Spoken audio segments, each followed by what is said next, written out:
I knew that something happened in me and I could no longer be the ultimate liar, that I had to be honest with my wife, and I was in that moment. And it was then that I know that God came, because 2 times earlier in the 2 years prior, in all those seeds that God had tried to plant, He'd tried to reach me. I had, raised my hand, and once in a small church and once at a big huge conference, raised my hand, said the sinner's prayer, and wanted God to just wave the magic wand over my life and make everything okay. But it didn't happen like that, because I was still choosing to live life my way. And it wasn't until I said, I can't do this my way any longer, I have to rely on the supernatural, God, Jesus Christ, that I finally just said, yes. And I had to tell the truth to my wife. And this is what year? This was August of '98. August of '98. And all those scriptures that you hear throughout your life, that the truth will set you free, it just sort of goes in one ear and out the other, but all of a sudden it had meaning. It did set me free. Yes, I was dealing with consequences at the very highest possible level from the choices that I had made, but the Bible talks about the peace that surpasses all understanding that Christ brings, and I had that, and the truth did set me free.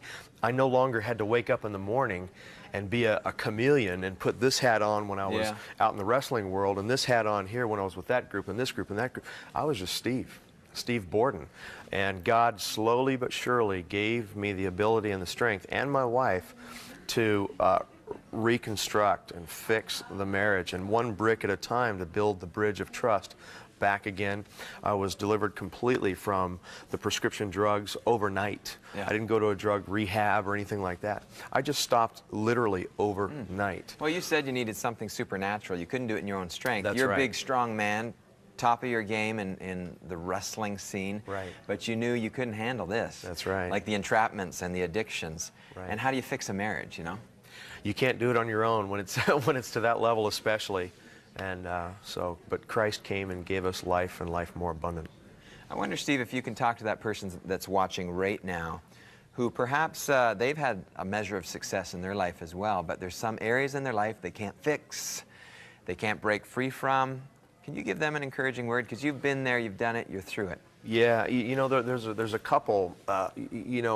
If you've accepted the Lord one time in your life, but you did what I did, and you just kind of wanted God to just poof, wave the magic wand and make everything okay, and you're just sort of floating along and not understanding why you're not experiencing God, live your life for Jesus Christ. Make the decision, in your heart and then vocally, and tell the Lord that you want to live your life for Him from this day forward. And don't be, wishy-washy with your walk. Talk about what you believe. Talk about